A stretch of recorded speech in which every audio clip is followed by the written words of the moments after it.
Goeiemorgen, goeienaand. My name is Wildkard. Welcome back to my channel. Thank you for subscribing and supporting my stupid content.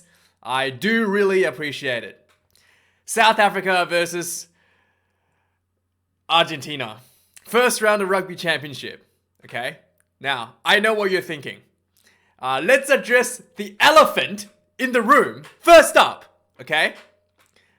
Francois Steyn lost weight. He lost weight. He looks in shape again. He doesn't look like a prop anymore. He definitely looked like he was fitter. Definitely looked like he was, overall more center-ish figure, okay? He looks like a center again. And based on his performance today, maybe there's a very slim chance that he could make himself on the bench for the next Rugby World Cup, and maybe he could be the first person ever to win the Rugby World Cup 3 times. Okay, that's the elephant that we need to address. Francois Steyn, my hero, he's lost weight. Very, very good. Okay, good. And some of you South Africans might call him Lekker Leify. Okay, he's got a Lekker Leify now. Okay, pretty happy for him. And now let's address the other thing. Okay, is first of all, there was a rule change going to this match. Okay, if you're wondering what the hell you just watched, okay, what the hell just happened? There's a rule change going into this match. Okay, and I know this started in Australia. Okay, it's not my idea, but this did start in Australia. You can't blame Australia for this. It's called the 50-22 rule. Okay, it's similar to rugby league. If you kick the ball from inside your 50, and if the ball goes out inside the opposition 22, provided that he bounces on the ground, okay, not on the full, if he bounces on the ground and rolls out inside the opposition 22, you get the ball back for an attacking line out. Yes, I know, it's an actual rule now. I know, it's easier than the 40-22 for rugby league. I know, nobody wants to see more kicking, but they introduced this to encourage more kicking in the game that everybody complains about. There's too much kicking. Now, okay, with this in mind, it looks like Erasmus, Jaco Johan has decided to take this game as a joke and try to break the world record for the most kicks that's ever done in a game. Okay, South Africa probably broke a record for the most kicks in the game from one single team. Okay, South Africa kicked 46 times in this game. Okay, just to give you an idea, the All Blacks play Australia earlier today, and that was a very heavily kicked game, very, very kicking-oriented game, and they only kick 26-25. So South Africa, just from the one team, almost kicked as many times as the All Blacks and Australia did for the entire game combined. And that's not to mention that in retaliation to South Africans' overwhelming kicking, the Argentina had to return 29 kicks. Okay? And as a result of these kicks, there was just knock on everywhere. There was a scrum packing down constantly, and I genuinely think that Jaco Johan is trolling us, right? This has to be some kind of statement from the South Africans to just show you how stupid this rule is. This has to be, I think there was not a single 50-22 that was actually completed. So not a single 50-22 actually completed, but there was so many attempts. It was just ridiculous. South Africa, and also this game looked like the Springboks had it in the bag, right? Then Springboks pretty much like looked so confident that the Argentinians did not look like they could break the defense at all. And the Springboks just like tore them around for 80 minutes in the most safest and most annoying method ever, just to like literally just to like piss off the media. Okay, it looked like they just went out there to piss off the media with overwhelming kicking, overly conservative gameplay, and just like literally they had 7 penalty kicks, and even though they were like well ahead, they still opted for kicking. Just insane, mind-blowing, absolutely mind-blowing. What is it? Jacko Johan, you've done it. You're gonna break the media. People are gonna melt over this. You've done it, sir. You're gonna break some people. I can't wait to read the news later today or tomorrow when I go to, after I wake up. It's just gonna be an absolute, yeah. And get some popcorn and just enjoy, guys. Anyway, so let's actually talk about the game now. And yeah, there was. So this was played at the famous Nelson Mandela Bay Stadium. Apparently, Springboks has never lost here. They had a draw against England in 2012. That's pretty impressive. This is like Eden Park for Springboks. Maybe the stadium is not that old. I genuinely don't know how you couldn't have us never lost here before. It's just insane. And this was also the debut for Joseph Dweba, the hooker. He's earned himself a starting spot for the Springboks, and he was so emotional during the anthems. He was literally in tears, like, oh my god, like he was ready. He was ready to get himself making that first step for the Springboks. Had a bit of a rough game in the first half, a few line-out misses, but overall it was quite, you know, not too bad of an effort from him. And also the South African starting front rowers were just massive, huge, chunky, like massive dudes. And Dweba is also massive. They literally look like just boulders holding around the field, alright? Like, I just genuinely cannot believe how big they are. And maybe because they're all pretty, relatively short for props. And they just all look like just round boulders running around, like sumo wrestlers running around. Like, just huge players for the front rowers, South African front rowers in the first half especially. And yeah, this was just absolutely insane. You did it, Mr. Johan. And you're gonna break some people in the media. I'm sure the tears will be flowing. So overall, the stats: South Africa had 361 run meters, 249 for the Argentina, 70 carries for for South Africa, despite having more meters, just kicking constantly. And Argentina had 91 carries, and there was 7 turnovers conceded for the South Africa and 16 for Argentina. And this includes like drop balls and stuff. Just so many high balls, a lot of pressure from South Africa constantly, and just really testing the your catching abilities. In fact, at halftime, the South African legend, what's his name? John Schmidt was talking about how this game was looking like an AFL game. I'm thinking to myself, Joe Smith watching AFL? Hello? What's happening? But yeah, he literally said this was starting to look like, literally said, he made an AFL analogy. And I was like, whoa, I did not expect that from John Smith.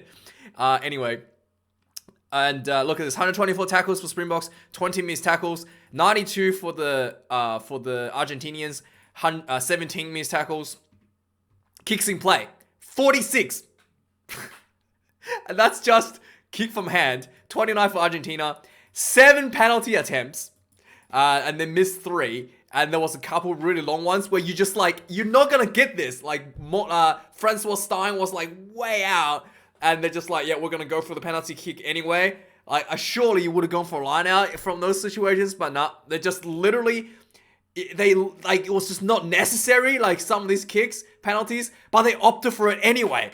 Like, you know that you're ahead, you don't need this, probably better to go for the line out, and you have Francois Stein taking like a 55-meter kick or something, like 50-meter kick or something. Like, they just did it anyway, just to piss people off. Almost. I think that's the reason.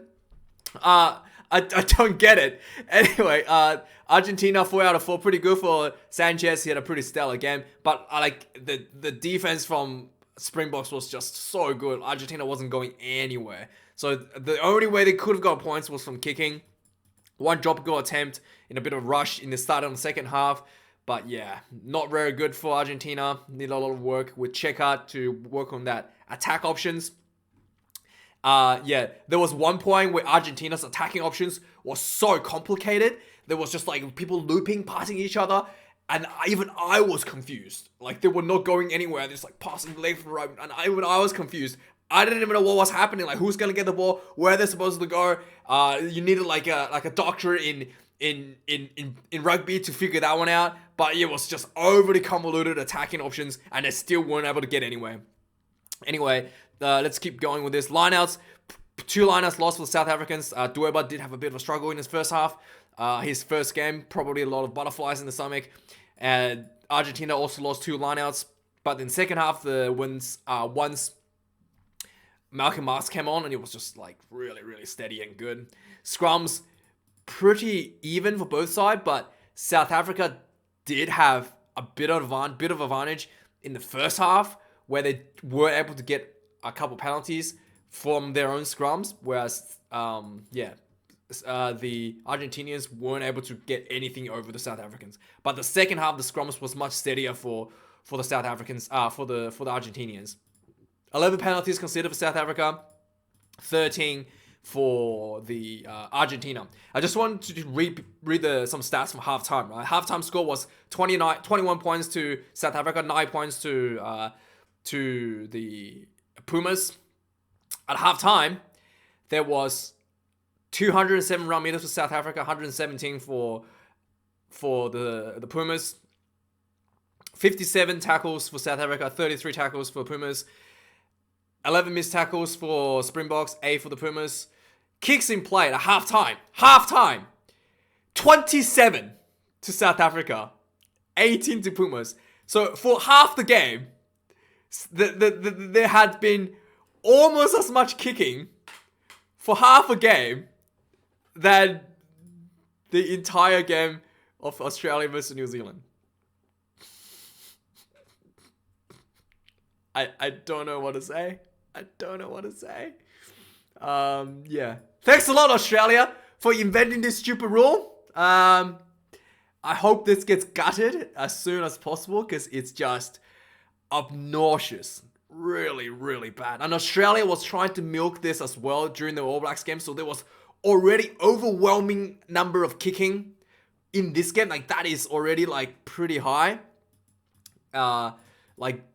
Like you know, for if you watch a club rugby, this number will be like 20, maybe below 20. But for international rugby, this is kind of like what's happening these days, and this is considered high. Like usually you'll be around the low 20s, which is what like considered already like, you know, very heavy kicking oriented in the low 20s for both teams. But yeah, 26, 25 is like up there. In Six Nations, you probably get around the low 20s, and that's already considered high kicking strategy, right? And yeah, so, and South Africa just like, hold my beer, I'll show you how to kick. I can't wait to read the media. Anyway, let's go through the breakdown for the game. So, let's go from the start. So, right away, there was a minute and a half into the game. Francois Stein managed to carry forward with the ball, and South Africa earned a penalty for Argentina not releasing. Francois Stein looking a lot fitter and slimmer. I'm pretty happy for him. 30 meters out, and it was very kickable straight away. I was wondering if they were going to go for the line out. Just on paper, the South Africa is a lot stronger than Argentina. So you figure that they might go for the line outs. But no, right away they were showing, at first I thought they were showing respect. And then it got to a point where it was just like, they're just clearly just taking a piss out of this game. Just to take as many kicks as they possibly can. Just to get the media riled up. But anyway, 30 minutes out, Yanshi's converted this one, 3 points in. And yeah, that was the start. Only a minute and a half into the game. So follow on. There was a lot of kicking. There was a line out being stolen by South Africa. There was a few turnovers at the breakdown. The poop for both teams, for both South Africa and Pumas. There was a very high kicking game, a lot of high balls.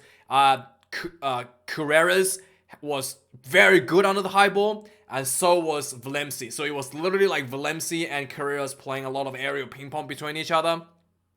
And eventually it took 15 minutes for things to stabilize, and finally Springboks gets the first try on the board for the Springboks. So basically there was actually a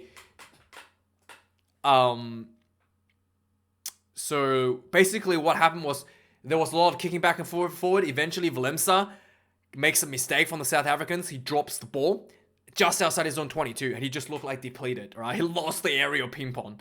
Anyway, the Pumas gets the 22-meter scrum, but the scrum was under a lot of pressure. The Pumas gets the ball out anyway.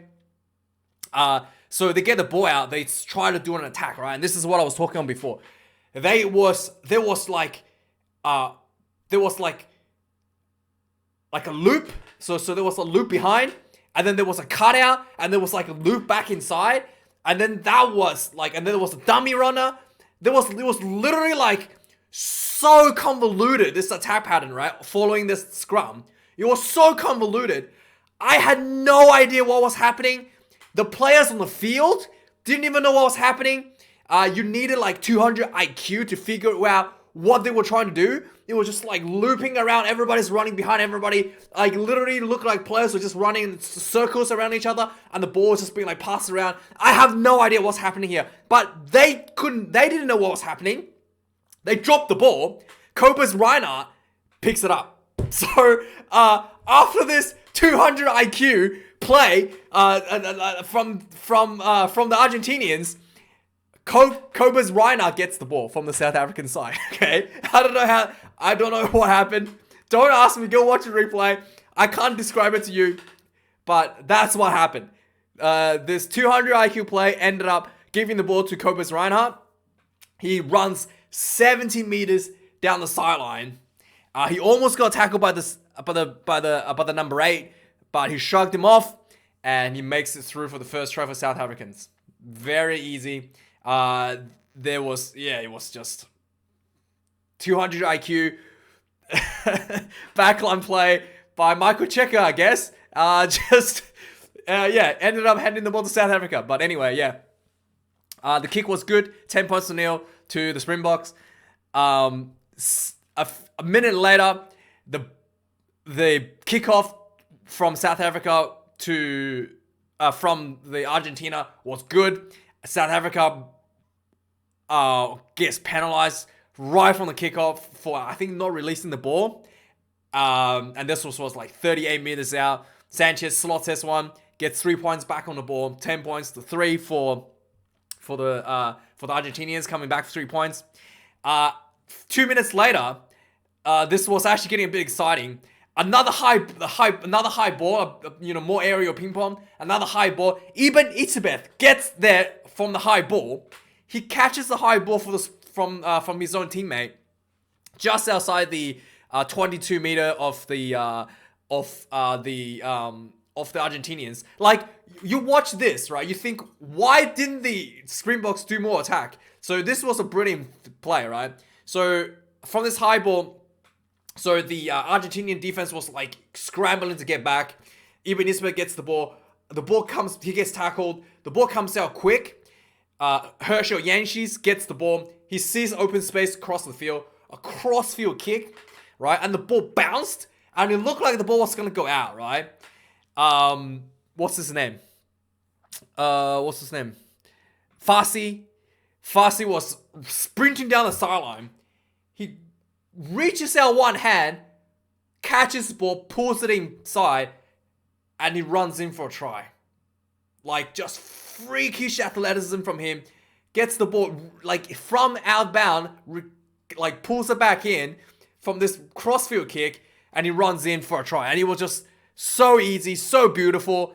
You just wonder, why didn't the Springboks do anything like this again? It was so 90 minutes in, Springboks is already 2 tries on the board. And you figure that from this point forward, maybe the Springboks will try to go for a bonus point and just, put the game away. Nah, gotta stick to the kicking. Gotta keep the trolling. 3 minutes later, there was a penalty for not releasing and there was a huge this was not releasing against the Argentina. And Francois Stein takes a huge kick to get the box inside just outside the 22 of the Argentinians. So box attacks outside the 22. You figure they might go for a try here. A few phases later, there was a high tackle in the Argentinian defense. The Springboks goes, yep, we'll take the 3 right in front. Another 3-point conversion for Herschel Yanshis. And you're like, okay, you probably caught him for a try there, especially when Argentina is like struggling with their defense. Nope, go for the 3. 3 minutes later, on 25 minutes in, there was a huge scrum penalty from the tight head from South Africa. Forces the Argentinians to go down, and this was like 40 meters out, 5 meters in on an angle. This was a very similar, identical position from Morné Stein kicking one of the conversions against the Lions right in front of the sideline, 5 meters in. Not 5 minutes, like 15 meters in, 15 meters in. And you for sure this will go. It's a bit of difficult kick. You should go for the line out. No, Francois Stein takes the kick, and he missed. He had a distance. It's a bit windy apparently, but he missed, okay? 4 minutes later, on 29th minute, lots of penalties following, and the Springboks were able to piggyback lots of penalties from the Pumas. The Boks kicked the ball out for a 22-meter line out. They set the line out for more. Argentina gets penalized for entering the more from the side. And finally, South Africa goes, okay, we're going to go for another line out. So I was like, okay, finally they're going to try. And the 5-meter line out gets overthrown by Dweber. And they lost the opportunity there. Probably should have taken the 3, yeah? Anyway, on the 34th minute, Argentina gets themselves on a bit of a roll, piling on a lot of pressure on the Springboks, and the Springboks were giving away a penalty. This is probably the only time in the game where the Argentinians were able to go forward when they were attacking, and the Springboks were just like conceding territory. Argentina gets well inside the Springboks 22, and there was 2 repeated penalties, and eventually the Argentina drops the ball, and they still had the advantage, goes back for the penalty kick, and there was like 2, and Sanchez is like, was setting up for 1, which was on a bit of an angle, and the referee's like, oh, you got another penalty here, and Sanchez is like, oh, that's more in front, so he like moves over to center field for another setup, kicks the 3 quite easily, 18 points to 6, so the second penalty for the Argentinians. 2 minutes later, Kramer from the Argentinian team looks really, really frustrated. He is just like not happy. So straight from the kickoff, Kramer receives the ball. He gets tackled and he starts crawling on the ground, and he gets penalized for crawling. And this was kickable range just outside his zone 22. And South Africa goes, yep, we'll take the 3 points. This was like 30 meters out, 35 meters, 15 meters in from the sideline, quite easy. Herschel Yanshis converts this one, another 3 points, 21 points to 6. On the dying minute of the game, the Springboks were just like basically doing the aerial ping pong again, and one of the box players gets penalized for advancing in front of the kicker. Stupidest rule ever. So Argentina gets an opportunity to get a one last swing at the game. They kick the ball out for a 5-meter line out. And it looked like Argentina might score a try here, piling up a lot of pressure. Crash ball. Eventually, there was, there was another penalty just right in front of the goalpost. And Argentina goes, yeah, enough is enough. We'll take the 3 before halftime. So they kicked that one in.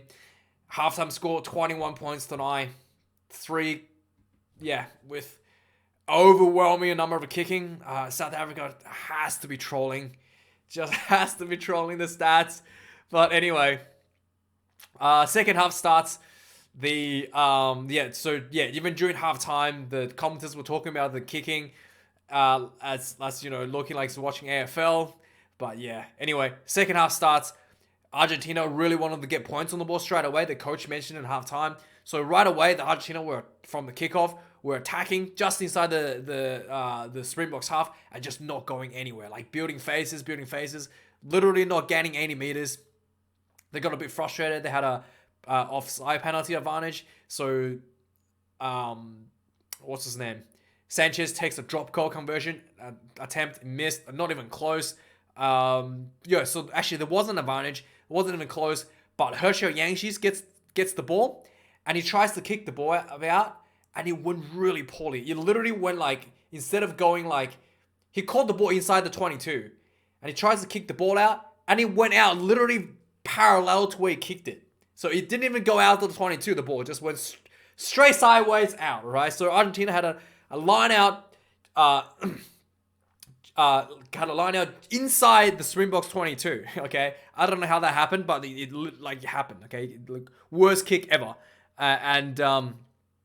So the line out comes in for Argentina. A couple phases later, Huaga Smith gets penalized for playing the ball off his feet in the breakdown. He was a bit guilty. He put his hand in there and tried to rip the ball out. And this was 25 meters out, 15 meters from the sideline.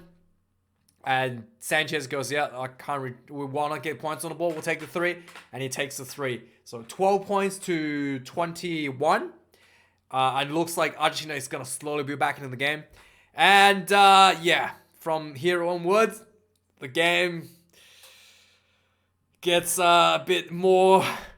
Anyway, South Africa stuck to the same plan, okay? So 4 minutes later, on the 50th minute, there was a high tackle by the Argentinians, one of the, like a accidental high tackle. This was 50 meters out, and they opted for a kick. Francois Stein definitely had the distance. No accuracy, he misses another one. 3 minutes later, there was a huge scrum. Nayake is on the field. It was a huge scrum, almost got a penalty. There was a lot of knock-ons from now on. The game gets really, really scrappy. This was only 53rd minute. There was already 4 knock-ons for the South Africans, 6 knock-ons for the Argentinians, and it was just getting worse. So, the game just really, really just, rotten away with the amount of knock-ons that was happening from this point onwards. On the 55th minute, the Springboks had a scrum, and they was finally able to build some phases. 10 phases in, they had a scrum just inside the Argentina half. They were just building phases, getting close and getting into 22. There was an offside penalty after 10 phases, and South Africa wanted to keep going. There was lots of crash balls. 15 phases, they were not going anywhere. Eventually, I think there was a forward pass. They go back for the advantage for offside. South Africa kicks this one, another 3 points on the board. 55 minutes in, okay? On the 59th minute, there was another scrum for Argentina this time. Argentina gets the ball out and was literally not going anywhere, running into a brick wall again and again and again. And they were taking really long time to do these scrums. Even I was getting a little bit frustrated. The referees just hurry up. And both teams just literally in slow motion, packing down the scrum. I mean, that was actually getting really bad. The referee needed to just start giving away free kicks when the players aren't packing quickly. But both teams are doing it, so I'm not sure what you're gonna do. But it was just really, really, really, really slow from both teams. It was a little bit frustrating to watch, to say the least. And on the 63rd minute, there was another high ball from the Springboks, and the Argentina gets penalized for playing the ball on the ground after they got tackled. And this was kickable. And finally, the Springboks goes, okay, maybe we can get a bonus point win. So this was a kickable penalty. They didn't opt for 3. So they were like, okay, we're gonna take the line out, and Herschel Yangshi's kicked the ball dead in the dead ball zone. So no line out, comes back for a scrum. Oh my god. Like, this was so bad.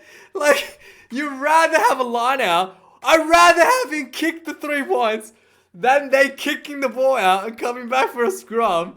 Considering how slow these players are packing down the scrums. This was so bad.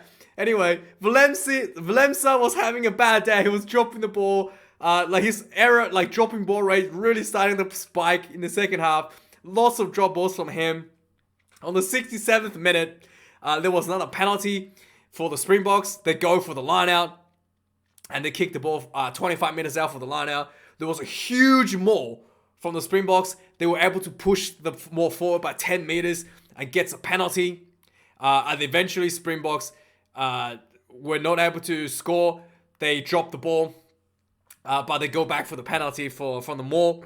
And on the 17th minute, so this gets kicked out for the 5 meter line out. Springbok goes for another maul, not going anywhere. Malcolm Marx was told by the referee to use the ball. He tried to like get the halfback to get the ball out, and no one was there. So he takes the run. He gets tackled and he crawls and gets really close. He looked like he was over the line almost. Anyway, he gets the ball back out. Lots of crash balls by the Springboks, getting really, really close. Eventually, I think it was Reinach, sees Farsi out wide open, throws a nice cut-out pass. Farsi almost looks like he caught the ball offside. So Farsi ran. So basically, Farsi himself looked like he was forward, but he caught the ball. Like, he reaches back, catches the ball. So that was not forward passing because the ball didn't go forward. Even though he caught the player himself looked like he was in front. He overran it, but he reached back, caught the ball, so it was not forward. He runs in, gets the try, and the referee gives it. They go back and watch the replay. So when Malcolm Marx did the crawl on the ground, just like Kramer crawled on the ground earlier, was penalized for crawling. Double movement, no try. So that almost looked like the Springboks could be getting in for another try. So the game devolved into more kicking, more knock-ons. 8 minutes later, on the 78th minute, Jaden Hendrickson gets on the field for his debut. Isn't he the one that got red carded for elbowing someone in the Lions game? Doesn't he play for the Sharks? I think that's him. I think it's the same person. Maybe I'm wrong. I think it's his name rings a bell to me somehow. Let me know if that's the guy.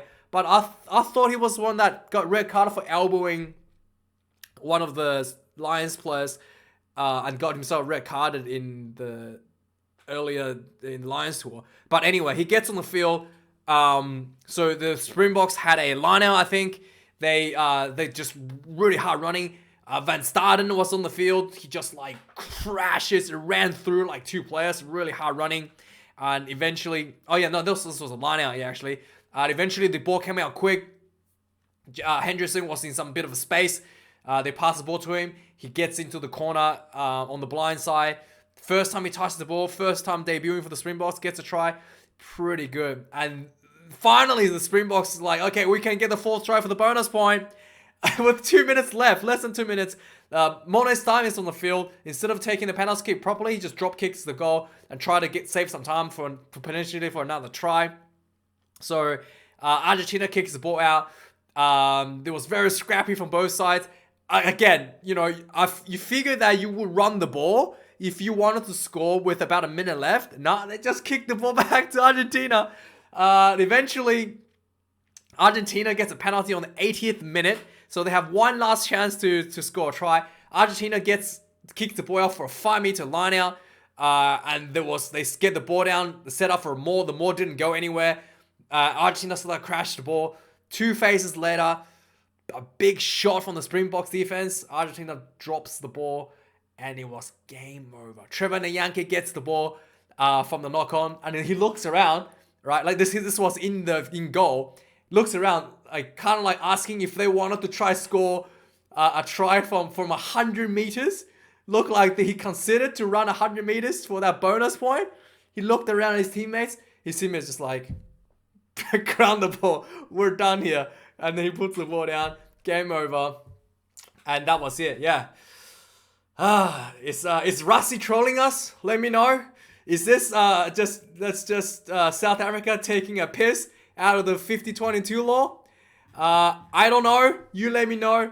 Final score 32-12 South Africa. World record for kicking. And looking forward for people's brain to explode in the media. But yeah, thank you for watching this video, guys. And I do really appreciate your comments. And thank you for watching a lot. Yeah, let me know what is happening. And I'll see you guys next week for the news. Thanks for watching.